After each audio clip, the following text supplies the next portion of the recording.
So yesterday we were talking about the rules for naming an ionic compound. We talked about the simplest kind, just the binary ones that don't need anything special. Then we talked about these ones, where we had to figure out what Roman numeral would go with the metal. Okay? Why do some metals need a Roman numeral?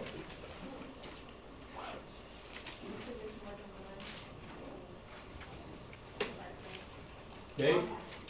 You're right. There's more than one compound that could have the same name because some metals have more than one possible charge, just the way their electrons are arranged. Okay? So, in order to make sure that two very different compounds don't have the same name, we put a Roman numeral in the name to say this is the iron oxide that has the iron with the 2+ charge, and this is the iron oxide that has the iron with the 3+ charge. Okay? Know that they're different, okay? And that's what we have to do. Last new thing with ionic compounds. It is possible for you to get an ionic compound that looks like this.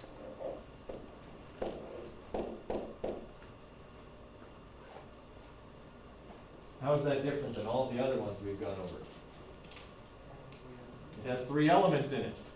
And we just finished saying that you're only going to have to worry about simple binary, that would mean 2 parts, ionic compounds. This is still a binary ionic compound because even though it has 3 atoms, it only still has 2 parts. The metal and a polyatomic ion.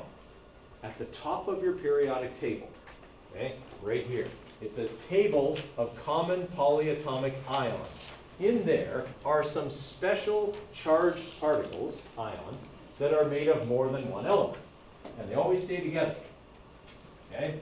So for this particular compound here, okay, this would be sodium. And then I would have to look up OH on my table of polyatomic ions. So if I go over here, okay, here's OH. It's hydroxide. Okay? So this stuff would be sodium hydroxide. Okay? The only thing that's different about these compared to others is you don't change the ending. Whatever the ending is, you leave it that way. Okay? Sometimes it's going to be I. Sometimes it's going to be ite. Sometimes it's going to be ate. Okay? Or eum, even on one of them. Okay? But you don't have to change the ending to I. You only do that when the nonmetal is an element.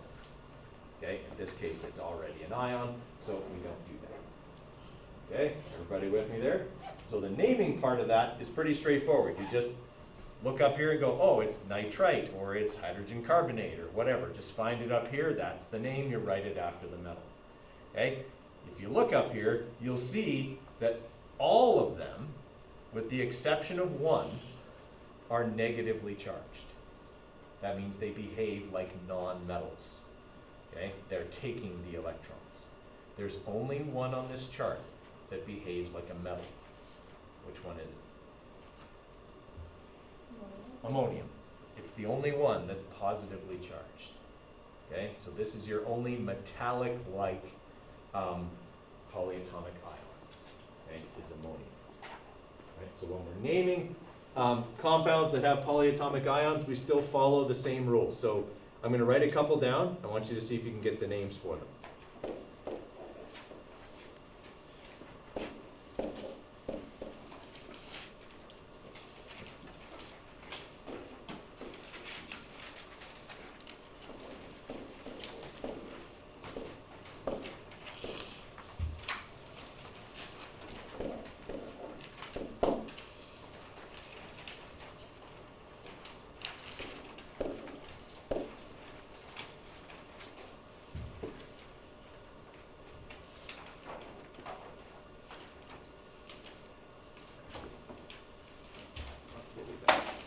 Okay, so there's one there that's fairly straightforward, and I will tell you the last 2 do require something we worked on yesterday.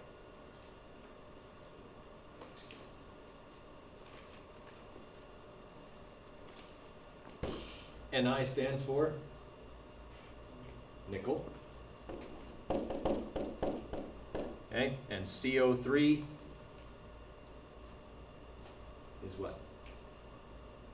Carbonate. Carbonate. Okay, so this is nickel carbonate, but nickel has more than one possible charge. And I need to figure out what Roman numeral goes in there. Carbonate has a charge of -2. And how many carbonates are there? 1. Okay, there's 1 carbonate ion. That means I have 2 negative charges. So then what's the charge on nickel? There's 1 nickel and 1 carbonate. This nickel must have a charge of +2. Okay, that's the only way for that to come out to 0. Okay, nickel 2 carbonate. People get a little bit confused with that because they see that extra number there and they think it means that there's more than 1 carbonate. Carbonate is 1 carbon and 3 oxygens. That's 1 carbonate. Okay. All right. What's Na? Sodium. Sodium. Okay. And what's HCO3? H1 carbonate. Hydrogen carbonate. It used to be called bicarbonate, but they changed it. What is this stuff commonly known as? You probably have some in your pantry, your fridge, and your freezer. Baking soda. Baking soda. Okay, that's what that stuff is. Sodium hydrogen carbonate. All right, and this last one a little bit tricky. Okay, what's Ca? Calcium. Calcium. Okay, and Phosphate. phosphates. Okay, do I need any Roman numerals or anything special? I do not. Calcium only has 1 possible charge, so I don't need a Roman numeral on it. Okay. Making some sense? Don't worry, this is not the last day we're going to work on this. Okay, we're going to have lots of time to work on this. All right, so that's going from formula to name. Are you going to be required to go the other way? Yes. Definitely. Okay, so the rules kind of just work in reverse. So if I'm given the name of an ionic compound, okay, so let's say I'm given this.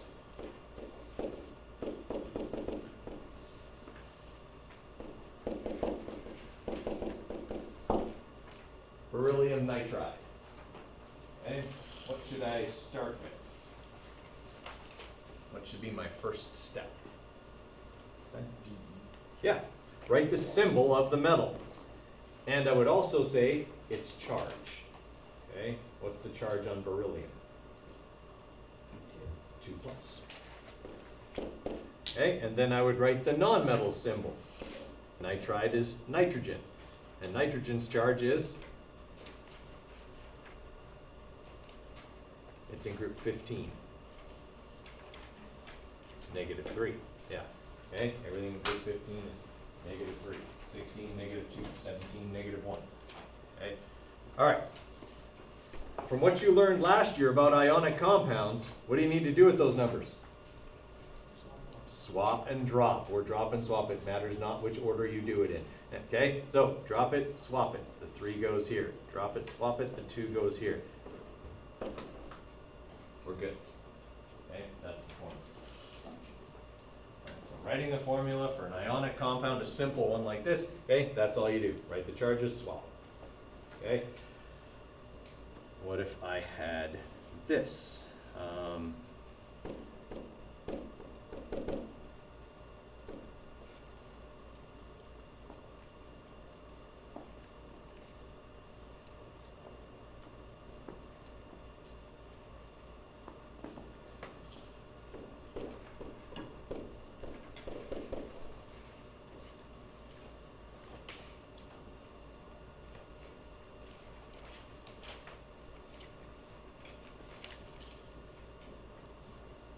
Okay. Does the fact that I have a polyatomic ion change what I do?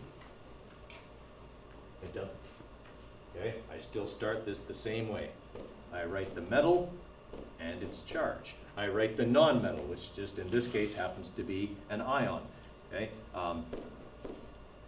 that's Cr2O7. No, Cr04.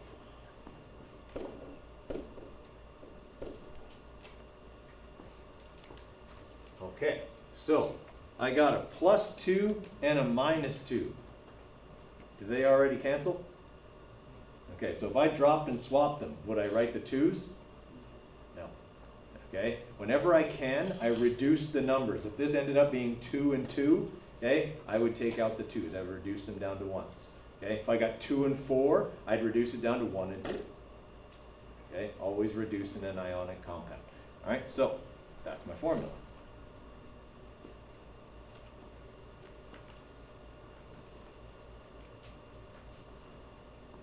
Okay, what about this one?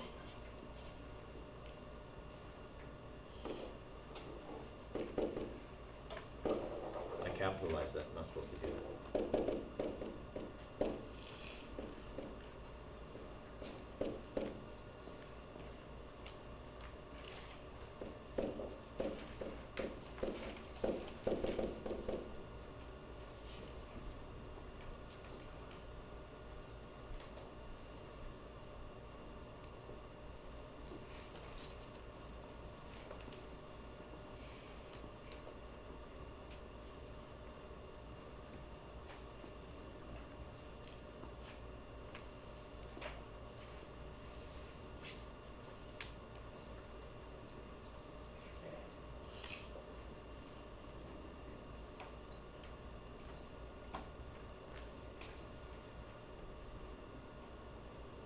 Okay, do I still do the same thing I've done on all the other ones? Nothing changes, okay? Nickel, how do I know what the charge on nickel is? From the Roman numeral. This is something that sometimes people get confused on. They see the Roman numeral 2 and they assume it means there's 2 nickels. It does not. It's telling you nickel can be 2 plus or 3 plus. It's 2 plus in this compound. So I go, all right, Ni, 2 plus. And then I put phosphorus, which is a -3. What do I do with those numbers? Drop and swap. Done. Okay? Don't let the Roman numeral throw you. It's actually there to help you. It's telling you this is the charge to use in the drop and swap for that metal. Right, and what if I have this? Let's say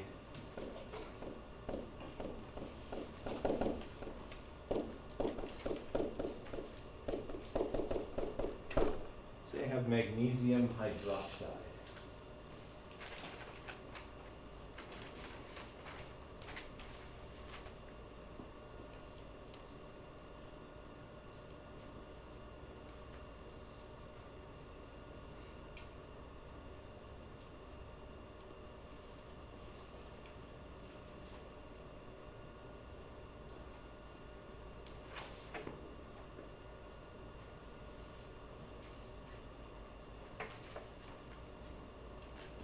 So we still do the same thing. I write magnesium and its charge, 2 plus. I write hydroxide, which is OH, and its charge. And then I drop and swap. Okay, so do I write 1s when I drop and swap? No. Okay, so I don't have to write anything here. This 2 has to come here. But if I write it like this, what am I saying is in this compound? Am I saying this is a magnesium and 2 hydroxides? Or am I saying this is a magnesium with 1 oxygen and 2 hydrogens? The second one, yeah. Okay? If I want this, whenever we write these little numbers, they only apply to the thing immediately behind them. This means 1 magnesium, 1 oxygen, and 2 hydrogens. Is that what really happens here? No. This is what happens here. Okay? So with polyatomic ions, if you have to put another number beside them, you have to enclose them in brackets. Okay? It's especially important in a compound like this. I think we did this one already, but I'm going to write it up here again. Okay, calcium nitrate. Okay, so I go Ca, 2 plus, NO3, 1 minus. Okay, when I drop and swap this, okay, this 1 goes here, this 2 goes here. Well, that's 1 calcium, 1 nitrogen, and 32 oxygens. Is that what I mean? It is definitely not what I mean. Okay, I want to say 1 calcium, and 2 nitrates. Okay, so that's the purpose of the brackets. They work just like brackets do in math. Okay, they enclose something and say whatever's outside and he applies to the whole thing. Okay. So that's why you see sometimes brackets in a chemical compound. They're there to enclose ions. All right, everybody okay with this idea? Going from name to formula? Okay, for ionic compounds, it's just drop and swap, drop and swap. Occasionally you have to use brackets. All right, I'm going to give you guys a 3-minute break, okay? You can check your phone, answer your snaps, whatever, okay, for 3 minutes, and then we're going to move on to molecular compounds.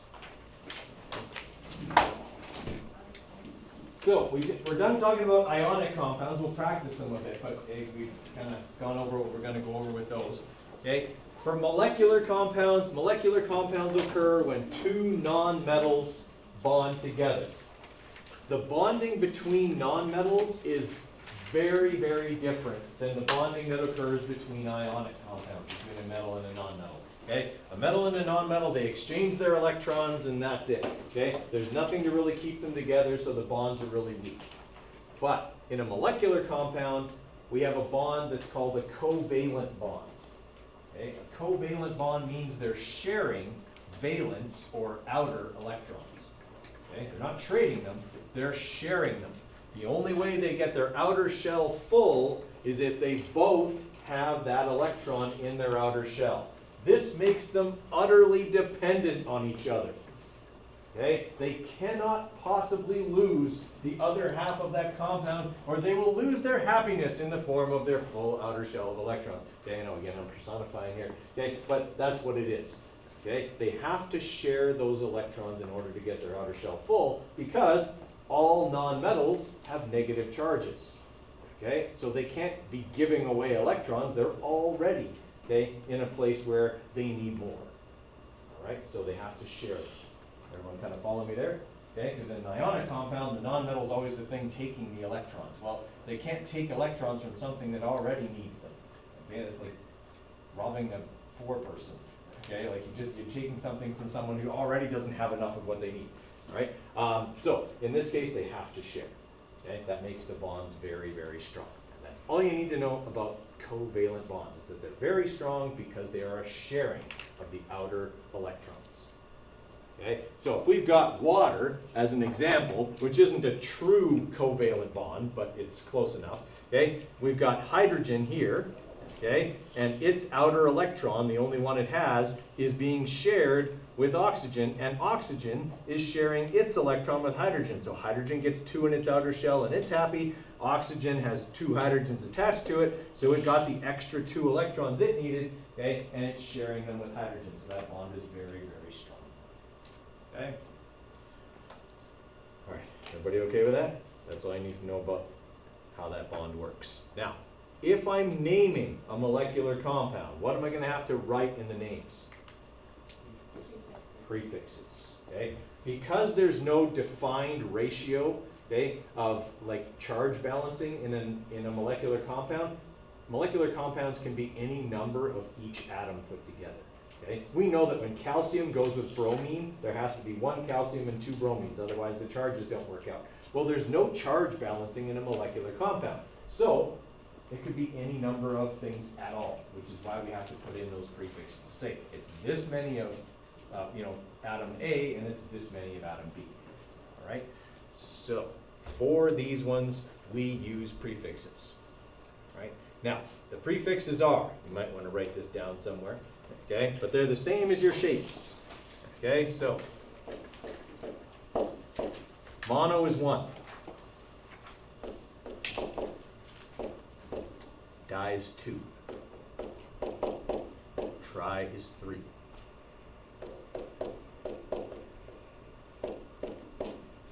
Tetra is 4. Okay? Penta is 5. Hexa is 6.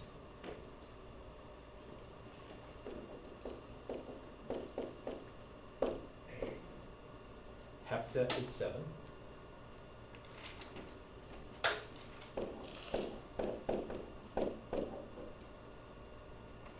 for 8.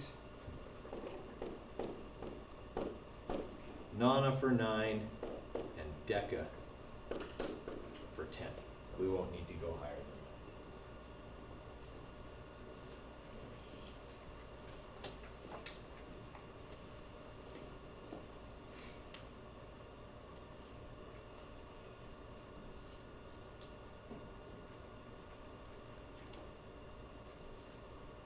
that. Okay, so these prefixes apply when different elements bond together, okay? Because sometimes non-metals bond to themselves, okay? That's why the air that we breathe in that's so important that contains oxygen, the oxygen we breathe in is O2, okay? Oxygen, like many non-metals, bonds to itself, but we don't call O2 dioxygen, okay? It's just oxygen. That's the way oxygen occurs. Okay? Hydrogen does the same thing. Nitrogen does the same thing. Sulfur bonds to itself 8 times. Phosphorus bonds to itself 4 times. But we don't change it to tetraphosphorus. It's just phosphorus. That's all that's there. Okay? We only use these prefixes if we're looking at a compound made of 2 different elements. All right? So for this, H2 is just hydrogen. Okay? O2, just oxygen. N2, just nitrogen. Okay? Chlorine. Is this name right? It says nitrogen oxide. 1 nitrogen, 1 oxygen. Is that right? Okay, what should it be? Monoxide. Yeah, nitrogen monoxide. Right. Here's the weird thing, because chemists have to be difficult, so they have like little tricks here and there for naming to trip people up. I don't use mono on the first element. I use di-tri, all the others on the first element, but for some reason you never use mono on the first. Otherwise this would be mononitrogen monoxide. We don't do that. It's just nitrogen monoxide. Right? This is water. Whenever you see H2O, you can just write water. Okay? It's the only thing we'll allow the common name for. Okay? But otherwise it would be dihydrogen monoxide. Okay? 2 hydrogens, 1 oxygen. Okay, this here, this is correct, nitrogen dioxide, 1 nitrogen, 2 oxygens. Okay, carbon dioxide, 1 carbon, 2 oxygens. Everybody following me there? Okay, so we just gotta plug in the right prefix, that's all there is to it. Naming molecular compounds is really easy. Writing their formulas is even easier, because what's in the name? The numbers. Okay? Like if I write the name of a chemical compound and a molecular compound like this,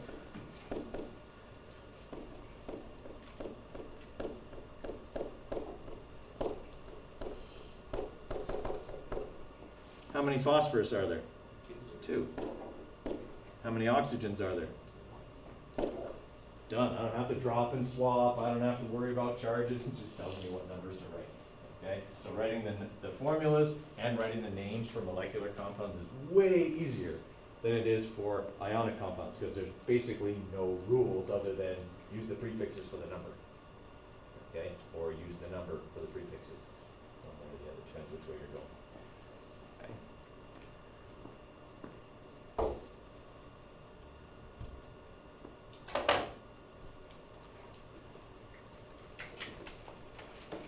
All right. Try those 4. Give you a couple minutes. So we've got molecular compounds where we have to use prefixes, okay? But otherwise for naming, we write the first one with its name unchanged. We write the second one with its name changed to end in I. Same as we do with any compounds, okay, that just contain elements. All right, so N stands for nitrogen. Because it's first, I don't have to write mono, okay? And there's how many iodines? Tri. 3. And you may hyphenate that. You may not. I don't teach English, so the rule's probably that it should be hyphenated, but I'm not too sticky on that. Okay. All right, number 2. Okay, C stands for carbon. Okay, there's 1, but I don't have to write mono because it's the first one. And what's the prefix for 4? Tetra.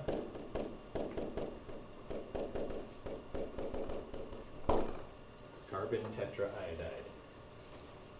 Okay. Okay, if you got questions on these as we go, don't be afraid to ask. Okay, and for number 2, okay, what's the prefix for 2? Dinitrogen. Okay, remember our first one, we don't change the ending. Okay, and then what's the prefix for 3? Trioxide. Okay, is that seeming familiar from last year? Okay, there's no new rules for molecular. It's exactly the same as what you learned last year. Okay.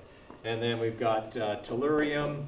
Again, because it's first, I don't need a mono on that. And then diacetyl. Okay. Making sense? Try up to number 10. Okay, so what would the name of number 5 be?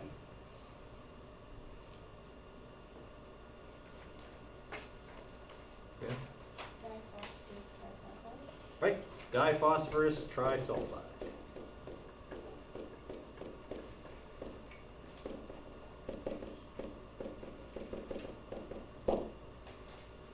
Okay, what would number 6 be? Oxygen monosulfide.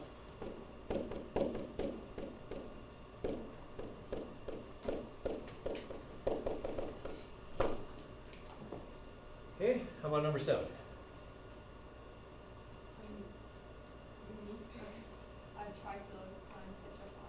Right, trisilicon tetraphosphide.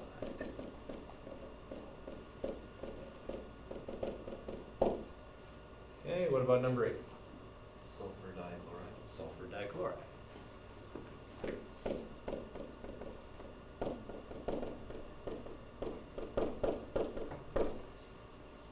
Okay, what about 9?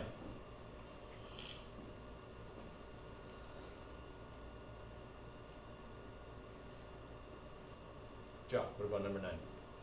Silicon tetrahydride. Exactly.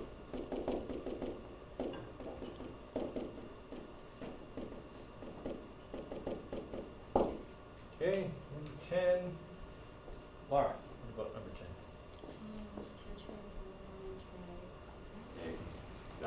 Yeah, that's a tricky one. Carbonide, I would probably accept that. Carbide is usually how we shorten carbon. It rarely ends up in a compound, so it's not going to be an issue, but I would accept either one of those. Okay, tetra, boron, tricarbide. Okay, looks like we get that. What if we have to go the other way? So I'm going to write a few on here that are name, you have to go to formula. All right?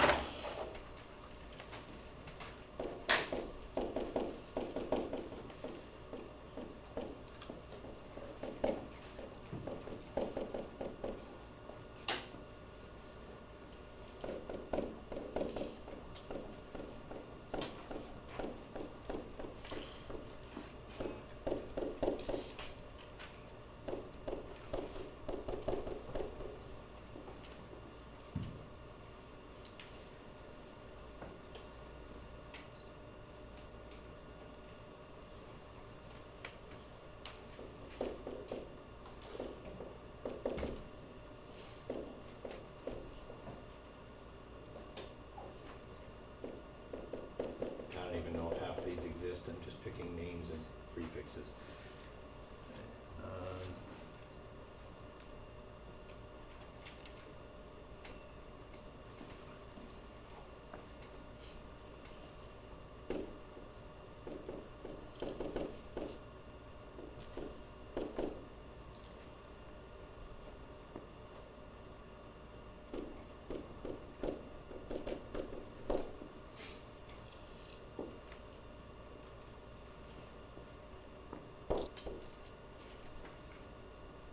Okay, so what are we looking at for a formula for trinitrogen dioxide?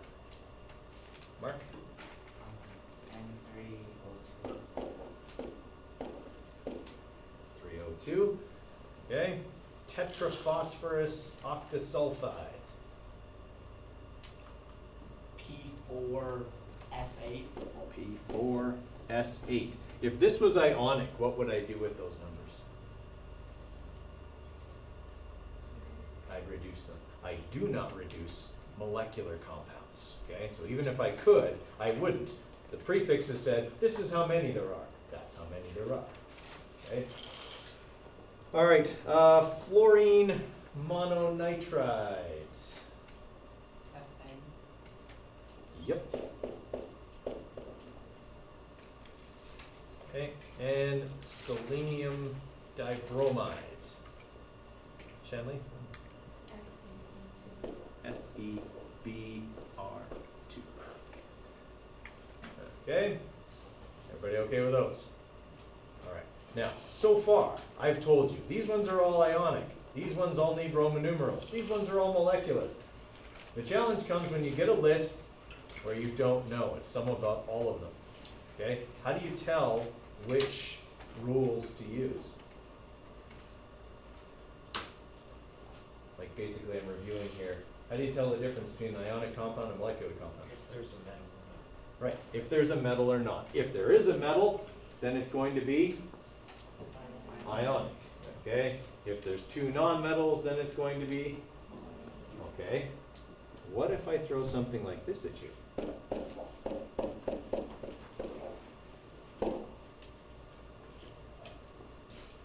Is that ionic or molecular?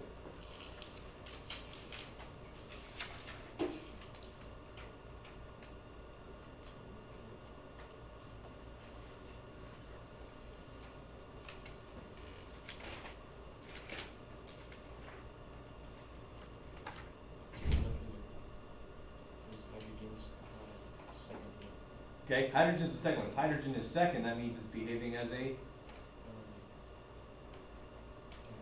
right, as a non-metal.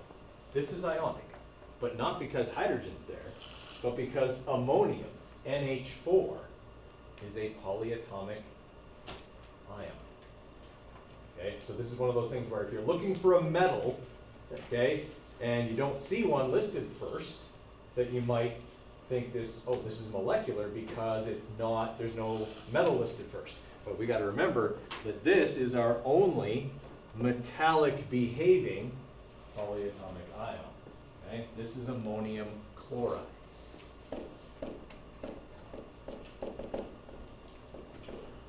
Which is an ionic compound. So there's little things like that. It doesn't come up very often. Most of the time that it's got a metal first, it's ionic rule. That'll work 99.9% of the time. The only time it won't work is if ammonium is involved. Because that's basically the only other thing we're going to encounter that would behave like a metal but not start with one. All right, so that said, here's a list. It's got some of everything. There are some molecular compounds in there. There are some ionic compounds in there. There are some ionic compounds that require Roman numerals. There are some that have polyatomic ions. See if you can figure out which is which. Okay, and let's say since it's 9:51 and we only have 7 minutes left, that we will just do the first 4.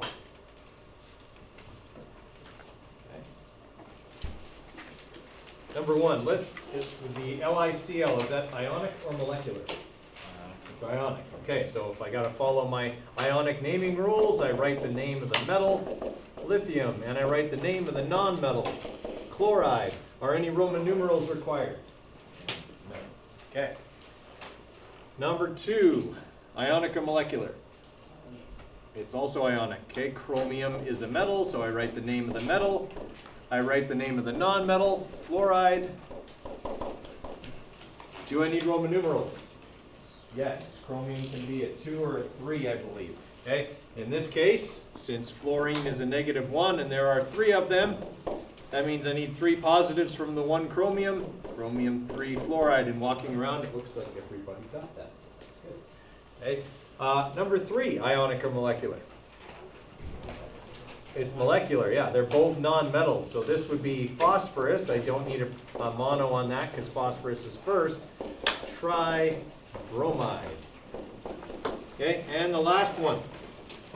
Ionic or molecular? Ionic. Zinc is a metal. Okay, so this would be zinc, Iodide, do I need any Roman numerals? Yes. Does zinc have more than one charge? No, so then I don't need a Roman numeral. Okay, I only need it if there's more than one charge listed, okay? And if we look at zinc, there's only one charge here, so I don't need Roman numerals on that one, okay? Only if there's more than one. Okay, tomorrow, Mr. Van Herb will be here. I'm not gonna tell you how many years Mr. Van Herb has been teaching Science 10.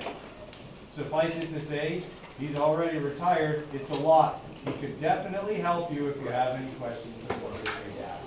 He makes you feel good when you get help. Okay? All right. We will see you guys tomorrow. Good work today.